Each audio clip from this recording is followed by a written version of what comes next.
Tani flasim për librin e tretë, për librin Studime dhe Fetva.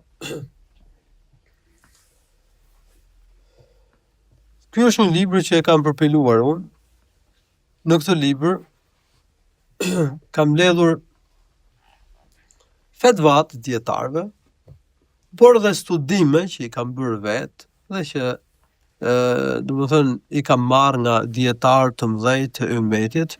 Unë kam bërë hartimin, përpilimin dhe sistemimin e tyre. Është më rëndësi që muslimanët të ndjekin rrugën e sunetit dhe të ruhen nga bidati. Sepse kanë lindur sekte, kanë lindur bidate, muslimanët janë larguar nga rruga e shumica e muslimanëve shekujt e fundit u larguan nga Islami i pastër dhe është e domosdoshme që njerëzit njohin rrugën e saktë profetit sallallahu alaihi wasallam dhe të shokëve të tij. Kështu që ky libër trajton gjerësisht këtë temë. Trajton dhe metodën e argumentimit që ne bazohemi në Kur'an, Sunetin e profetit sallallahu alaihi wasallam, të kuptuar ashtu sikurse i kanë kuptuar brezët e parë të këtij ummeti, sahabët, tabiinët dhe tabiut tabiinët. Prandaj kemi përmendur çështjet më të rëndësishme, më të thjeshta dhe më të lehta të argumentimit. Sepse ka njerëz që i ke shpjegojnë ajetet e Kuranit, i ke shpjegojnë hadithet e profetit sallallahu alaihi wasallam, nuk pranojnë që të referohen rrugës së sahabëve, metodës së sahabëve në të kuptuarit e Kuranit dhe haditheve të profetit sallallahu alaihi wasallam. Prandaj një nga kapitujt e këtij libri është metoda e argumentimit. Po ka edhe njerëz që e teprojnë në çështjet e tekfirit. Kjo sfidë lindi pas përhapjes së thirrjes në tauhid. Pas përhapjes së thirrjes në tauhid, dolën njerëz të cilët kaluan në ekstrem, duke konsideruar shirk ose kufër gjëra të cilat nuk janë shirk i madh ose nuk janë kufër i madh. Ose duke mos pranuar shkoqitjen që kanë bërë dietarët e ummetit në çështje të tilla. Gjithashtu, në bazë të këtyre paqartësive, ata kanë bërë dhe qafira muslimanët ose një pjesë të muslimanëve. Prandaj është e nevojshme që trajtohet edhe kjo temë, që muslimanët të ruhen nga ekstremi. Profeti sallallahu alaihi wasallam në shumë hadithe ka paralajmëruar që të ruhemi nga sektet, të ruhemi nga xhavarixhët, nga teprimet e tyre. Ka bërë përshkrimin e tyre, ka përmendur shenjat, cilësitë e tyre. Profeti sallallahu alaihi wasallam na ka bërë thirrje që të ruhemi nga teprimi, duke thënë iyakum wal ghulub, ruhuni nga ekstremi, nga teprimi. Profeti sallallahu alaihi wasallam ka thënë halakal mutanatti'un, do të shkatrohen ekstremistët. Gjithashtu, profeti ynë sallallahu alaihi wasallam ka thënë idha qala al-muslimu li akhihi ya kafir faqad ba'a biha ahaduhuma. Nëse muslimani thot vllajit të tij o kafir, atëherë njëri prej tyre do të ketë domethënë ose ai person që është akuzuar si kafir, është kafir, ose personi që e ka akuzuar atë do të vuaj pasojat. Kjo është kuptimi i hadithit. Prandaj një nga kapitujt e këtij libri është edhe kapitulli i tekfirit, ku kemi përmendur kushtet e tekfirit, kemi përmendur dhe pengesat e tekfirit. Pra janë disa çështje të cilat bëhen pengesë që të bëhet kafir një musliman. Ndoshta një musliman mund të jetë rënë në një vepër që është shirk ose që është kufër, por për shkak të një pengese mund të jetë padituria, mund të jetë interpretimi i konsiderueshëm, mund të jetë interpretimi, mund të jetë gabimi, ndoshta njeriu gabimisht ka thënë një shprehje, një fjalë që është kufër, mund të jetë detyrimi me forcë, mund të jetë dhe imitimi. Ca njerëz duke imituar ca hoxhallar ose ca dietar kanë bindje që janë kufër ose bëjnë vepra që janë shirk ose mund shprehin fjalë që janë kufër. Gjithsesi kjo është temë mjaft e gjerë, ka mjaft çështje për të diskutuar. Tani unë nuk mund të flas juve gjerësisht për çështjet e tekfirit, se është një temë mjaft e gjerë, por aty do gjeni përmbledhje të çështjeve më të rëndësishme të kësaj teme. Qëllimi është që muslimanët të ketë një botë kuptim, njoh konceptet më të rëndësishme, më të qarta, më të lehta, të mos nxitohet. Aty që sqarohet domethënë që ne muslimanët i quajmë kafira ata njerëz që u përkasin feve të tjera, i tharë e feve të tjera, ateistët e idhujtarët, ndërsa sa u përket njerëzve që i përkasin umetit ton, që i drejtohen kiblës ton, nuk duhet të nxitohemi në tekfir. Dhe kjo temë domethënë trajton këtë çështjen e fundit. Këtu përqendrohet më shumë. Dhe për sqarimin e kësaj teme, për t'i dhënë besueshmëri kësaj teme, kemi përmendur jo vetëm ajetet e Kuranit, aty padyshim ka ajetet e Kuranit, jo vetëm hadithet e profetit, padyshim ka hadithet e profetit, jo vetëm dëshmitë e selefëve, padyshim që domethënë janë sjellë dëshmitë e selefëve si sqarim për ajetet dhe për hadithet, por janë përmendur dhe shpjegimet dhe detajimet e dietarëve të ummetit, si domethënë Sheikhul Islam Ibn Taymija, Sheikhul Islam Ibn Qayyim dhe dietarë të tjerë, përfshi dhe dietar bashkohor. Elhamdulillah, me mirësinë e Allahut subhanahu wa taala u përhap rruga e sunetit.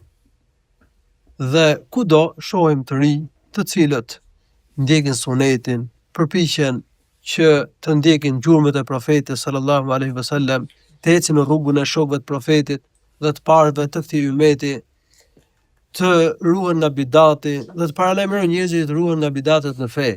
Kanë qenë shumë të përhapura bidatet në fe dhe vazhdojnë të jenë shumë të përhapura. Profeti sallallahu alaihi wasallam na ka porositur në hadith që të kapemi për sunetin e tij dhe rrugën e Khulafaur Rashidin, për shokëve të tij, duke thënë: "Aleikum bi sunnati wa sunnati al-khulafa'i ar-rashidin al-mahdiyyin min ba'di tamassaku biha wa addu 'alayha bin nawajid." Ka thënë kapuni për sunetin tim. Profeti ka përmendur që do lindin sekte, bidate, përçarje, dhe ka thënë kapuni për sunetin tim. Dhe sunetin domethënë rrugën e Khulafaur Rashidin, 4 halifëve të drejtë. Që alhamdulillah, domethënë është përhapur rruga e sunetit. Mirë po, ka edhe njerëz të cilët pretendojnë që ndjekin rrugën e sunetit, por kanë qasje, kanë interpretime, kanë mendime që bien ndesh me rrugën e sunetit. Dhe ndjekin metoda të tjera të cilat janë gabuara. Në mënyrën e thirrjes, në mënyrën e përmirësimit të gjendjes së ummetit islam. Këta njerëz janë nxituar duke bërë qafira muslimanët. Ose ka që janë nxituar duke ndjekur mënyra për të marrë pushtetin për një mëkëmbje në gjendjes së ummetit, duke shkaktuar dëme për muslimanët. Dhe duke u bërë shkak që diku të derdhet gjak, apo diku muslimanët përfshihen në politik pa patur ndonjë dobi për muslimanët. Ose duke ndjekur mënyra daveti që nuk janë, domethënë sipas rrugës së profetit sallallahu alajhi wasallam dhe shokëve të tij. Ka njerëz për shembull që nuk i kushtojnë rëndësi çështjes së tauhidit. Nuk i kushtojnë rëndësi dijes fesë. Dalin njerëz që thrasin rrugën e Zotit, duke caktuar ca ditë apo ca mënyra, dhe nuk kanë dije që të mësojnë njerëzve fen, që të nuk ndjekin rrugën e profetit dhe shokëve të tij në thirrjen e njerëzve në fenë Allahut subhanahu wa taala. Madje marrin me vete njerëz pa ditur. Madje pretendojnë që nëse nuk do respektohet ky regjim daveti, njeriu që bëhet i tharë i kësaj mënyre, dhe pastaj le ato e konsiderojnë bidatçi, e konsiderojnë të humbur, paralajmërojnë njerëz dhe kështu me radhë, domethënë. Ngjashëm me, domethënë, atë regjimin që kanë sektet e sufizmit. Si reagim ndaj tyre, në mesin e pasuesve të sunetit, kanë dalë edhe njerëz që e teprojnë dhe konsiderojnë bidat gjëra që janë bidat. Apo konsiderojnë bidatçi, dietarë që kanë përhapur sunetin dhe vazhdojnë të përhapin sunetin, po thirrsa që përpiqen të përhapin rrugën e sunetit. Madje nuk kanë lënë zonës të dietarëve të mëdhej pa etiketuar si bidatçi, përveç vetëve të tyre. Edhe ata vetë kanë mosmarrveshje me njëri tjetrin. Tani nuk duhet i hyjmë hollësirave sepse nuk ka ndonjë dobi të madhe të përmendim me emrat, përmendim hollësirat e kësaj teme. Mirë po, edhe dietarët e ummetit në kohën tonë, si Sheikh Abadi, Allahu mëshiroft, e kanë trajtuar këtë problematik. Sepse edhe kjo është sjellje e dëmshme, dhe ky është teprim. Me qytet bidat janë që janë bidat, me qytet bidatçi ata që janë bidatçi. Ne paralajmërojmë bidatçit dhe ne përpiqemi që t'i shqetësojmë njerëzit ruhen nga bidatet, po s'duhet ta teprojmë.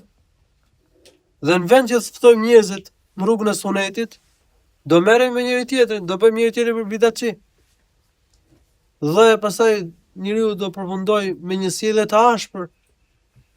Dhe në vend që të edukoj, ftoj njerëzit e familjes vet, të edukoj fëmijët, të mësoj njerëzit sunetin me të mirë dhe me të butë, ud'u ila sabili rabbika bil hikmeti wal maw'izati al hasana, fto në rrugën e Zotit tënd me urtësi dhe me këshill të mirë, çfarë do bëj? Do kalon në ekstrem. Dhe Zoti na ruaj ka prej tyre njerëz të cilët janë marrë me këto lloj muhabetesh, duke tepruar filani bidatçi, filani kështu, duke marrë me përgojim. Ka raste që lejohet gibeti, por ata majnë gojë njerëzit më të mirë, dietarët e ummetit, ose thirrsat në islam, thirrsat në sunet. Ka prej tyre që janë dobësuar në fe. Ka prej tyre që janë dobësuar fëmijët e tyre në fe. Kjo është me përfundim të keq, Allahu subhanahu wa taala na ruajt.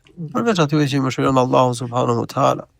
Për këtë arsye, janë përkthyer 2 broshura të Sheikh Abadit, Allahu mëshiroft, njëra në cilën e nxit për pasimin e sunetit dhe paralajmëron për bidateve, por aty ka përmendur domethënë detaje që lidhen me sunetin, me hadithet e profetit sallallahu alaihi wasallam, aty ka përmendur edhe llojet e bidatit. Pastaj ka bërë edhe paralajmërim nga ky lloj ekstremi. Ka këta tipa, nga këta njerëz të cilët e teprojnë duke pyetur bidatçi ata që nuk janë bidatçi. Dhe kjo ka dëmtuar jo pak thirrjen e sunetit, apo thirrjen selefie që synon të kthejnë njerëzit në islamin e pastër, cilën ka pas profeti, cilën ka ndjekur profeti dhe shokët e tij, selefët e këtij ummeti, të parët e këtij ummeti. Po gjithashtu aty kam bërë edhe unë vetë disa studime që lidhen me llojet e bidatit, shembujt të bidatit, që të njohim llojet e bidatit, të njohim llojet e bidateve, të njohim dhe shembujt praktik, në mënyrë që të kuptojmë se ç'është bidati, cilat janë llojet e bidatit, të ndajmë se çfarë është bidat dhe çfarë nuk është bidat, kush quhet bidatçi dhe kush nuk quhet bidatçi. Janë përmendur domethënë këto detaje ekzistojnë domethënë në disa studime që I kemi sjell në këtë libër. Dhe në lidhje me thirrjen, janë disa tema që lidhen me mënyrën e thirrjes dhe të urdhimit të mirë dhe ndalimit nga e keqja. Thirrja në rrugën e Allahut subhanahu wa taala duhet bëhet me urtësi, me të butë, duke përmirësuar gjendjen e njerëzve, jo duke shkaktuar dëme. Ndaj janë disa tema, janë disa studime që merren dhe me këtë pjesë, në mënyrë që thirrsat, në mënyrë që kërkuesit e detyrisë, në mënyrë që të rit që përpiqen të thrasin njerëzit në fenë e Allahut, përmirësojnë gjendjen e muslimanëve, ta bëjnë thirrjen ashtu siç duhet. Që thirrja e tyre të ketë dobi, të ketë efekt, thirrja e tyre të jetë në përputhje me metodën e profetit sallallahu alaihi wasallam, ta bëjmë thirrjen me dije, ta bëjmë thirrjen me urtësi, siç ka thënë Allahu i lartësuar në Kur'an, ud'u ila sabili rabbika bil hikmeti wal maw'izati al hasana. Fto në rrugën e Zotit tënd me urtësi dhe me këshill të mirë, wajadilhum billati hi ahsan, dhe dialogo me njerëzit me mënyrën më të mirë. Pra këto janë temat kryesore apo studimet kryesore që përmenden në këtë libër. Aty keni domethënë në ballinë të librit, kopertinën të librit, kemi përmendur dhe emrat e dietarëve, prej të cilëve kemi përfituar shumë në këtë libër, Sheikh Islam Ibn Taymija, Ibn Qayyim, Shatibi ka qenë bashkohës I Ibn Taymijës, Allahu mëshiroft, pastaj edhe dietar të tjerë, përfshi dhe dietar bashkohor. E theksoa dhe pak më përpara që ka dhe vëllezër të tjerë të cilët kanë kontribuar në këtë libër, kanë përkthyer domethënë ca pjesë të librit, disa fatva ose në një broshurë, por unë i kam rishikuar, domethënë e kam përpinuar si libër dhe ka dalë në këtë mënyrë. Pra këto kanë qenë disa studime, unë kam pa të arsyeshme që të mblidhen dhe të kenë mundësi të rit të lexojnë këto tema dhe të kenë qartësi mbi këto tema mjaft të ndjeshme. Lutë Allahu subhanahu wa ta'ala që ta përmirësoj gjendjen tonë, lutë Allahu subhanahu wa ta'ala na mundsoj të marrim dije të dobishme dhe të kryejmë vepra të mira, se gjendja e ummetit përmirësohet me këto dy gjëra. Dije e saktë e dobishme, ilmun nafi' dhe amalun salih. Dhe vepra të mira. Dhe gjendja e ummetit, pra muslimani përmirësohet vetëm me këto dy gjëra. Dhe gjendja e muslimanëve dhe gjendja e ummetit do përmirësohet me këto dy gjëra. Dhe muslimanët do rimëkëmben me këto dy gjëra. Dhe do triumfojnë me këto dy gjëra. Pasi Allahu i lartësuar thot në Kur'an, huwa alladhi arsala rasulahu bil huda wa dinil haqqi liyudhhirahu ala ad-dini kullih walau kariha al-mushrikun. Allahu i lartësuar është ai i cili e ka dërguar të dërguarin e tij bil huda me udhëzimin. Ka thënë Ibnul Qayyim dhe Ibn Kathiri. Ibn Qayyim e ka thënë në librin Madarijus Salikin. Ibn Kathiri e ka thënë në shpjegimin e ajetit në tefsirin e tij. El huda është dija e dobishme. Wa dinil haqqi feja drejt në veprat e mira. Li yudhhirahu ala ad-dini kulli, që do me thanë që përfundimi të jetë triumfimi i kësaj feje me gjitha fetë. Do përhapet Islami kudo në botë. Me çfarë do përmirësohet gjendja e muslimanit, gjendja e ummetit, dhe me çfarë do të rimëkëmbet?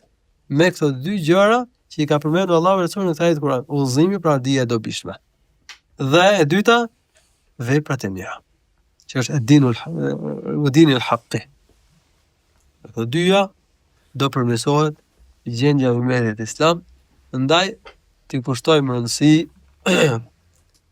dijes dobishme, interesohemi për dijen e dobishme, dhe ta zbatojmë dijen e dobishme, që të përmirësojmë vetveten, dhe të përhapet pastaj mirësia në ummetin islam. Allahu shpëlbej të mira. Ta bëjmë edhe leximin e librit, ta bëjmë kulturë. Piqemi të lexojmë libra, të kemi një program ditor të leximit të librave, po të mësojmë arabisht, të lexojmë literaturën arabisht, ju jeni të ri, elhamdulillah, i keni mundësi të mësoni arabisht. Sahabët dhe të parët e këtij ummeti, kudo që kanë hyrë, kanë përhapur aty arabishtën. U kanë mësuar njerëzve arabishtën. Ka pas vende që nuk kanë qenë arabisht folës, por të parët e këtij ummeti i kanë dhënë rëndësi kësaj gjume. Domethënë në shekujt e fundit pastaj u dobësuan në shumë vende ku hyri Islami, arabishtja hyri, domethënë me dobësi. Po ne elhamdulillah, le të ndjekim shembullin e të parëve të këtij ummeti, dhe të përpiqemi të mësojmë arabisht dhe të përhapim arabishtën, që të mund të lexojmë literaturën arabisht.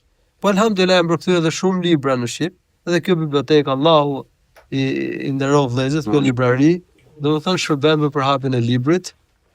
Të lexojmë, ta bëjmë kulturë, leximin në për ata që nuk dinë të lexojnë arabisht, ta bëjmë kulturë, leximin në gjuhën shqipe. Përpiqemi çdo ditë lexojmë diçka. Unë fola para kësaj bisede, kur bëri pyetje njëri për vëllezërve për çështjen e shfrytëzimit të kohës, përmendën domethënë se si dietarët e ummetit kanë pas program studimi dhe leximi. Nuk u kalonte dita pa lexuar. Ta bëjmë program atëherë studimit, ta bëjmë kulturë. Një nga problemet që kanë të rit është se pak lexojnë. Ka njerëz që nuk kapin libër me dorë. Ka njerëz që nuk shfletojnë librat që kanë në bibliotekë apo që i kanë në bibliotekë apo që kanë në shtëpi. Dhe nëse njeriu libra nuk lexon, mësime nuk ndjek, mezhliset e dijes nuk marr pjesë, çfarë do ndodh me ta? Do dobësohet. Sepse në kjo dija ngjall zemrën. Rrezikon dobësohet aq më tepër që faktorët në kohën tonë për dobësimin e muslimanit janë shumë. Mjet e informacionit, rrjetet sociale, shkolla, ambienti, muhabete që bëhen për mezhise, muhabete politike, lajme, shumica e cilave interpretime janë gënjeshtra, janë analiza të këqija, muhabete dynjaje, muhabete rreth gjunaheve, zgjohet lakmia për dynjë dhe pak punohet dhe veprohet për zuhd, siç ka qenë profeti dhe shokët e tij të parë të këtij. Allahu shpërblet të mira. Alhamdulillahi rabbil alamin wa sallallahu sallam ala nabiyyina Muhammad wa subhanaka Allahumma bihamdik ashhadu an la ilaha illa ant astaghfiruka wa atubu ilaik.